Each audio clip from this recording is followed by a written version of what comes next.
Some of the biggest and most widely covered stories on Weibo in recent days are about the recent closed-door meeting of high-ranking Chinese officials.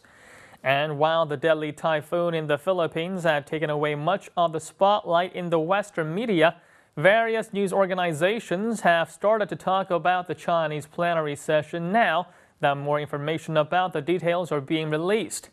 According to a Weibo post that cites the Huffington Post, China plans to loosen its one-child policy and abolish its much-criticized labor camp system. Now, there have been Chinese news stories that explain the new rules, saying that the new rules would allow couples to have 2 children as long as one of the adults was an only child.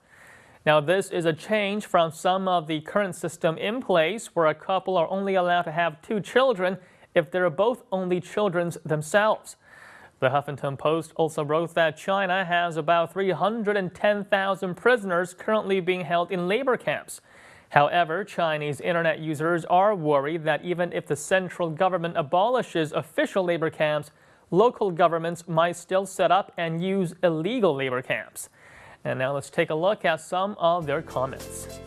The government should have done away with labor camps years ago. Not only is it inhumane, but it's also cruel and counters the government's stance of being a country ruled by law. The central government has good intentions, but it is up to local governments to implement the will of the top leaders, and from what I can see of the past decades, the local leaders will always find a loophole in the system. If the big official labor camps are closed down, the local governments will simply open up their own private illegal camps. I think people are craving for more reform so that society can catch up to the needs of the people. Allowing couples to have more than one child is definitely a step in the right direction, but at this day and age, who would want to have more than one child? Raising a child used to be easy because life simply fell into place. Today, having a child means you must spend a lot of money on their education so they will be able to compete with other children, and when they get older, you need to pay for their mortgage down payment. I don't see how the average family will benefit from this reform, as only the rich will be able to afford 2 children.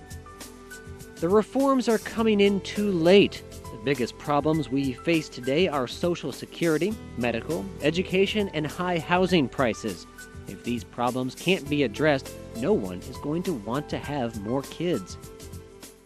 According to the Huffington Post, a Chinese government think tank had advised the central government about phasing out the one-child policy last year and to aim to allow every family to have 2 children.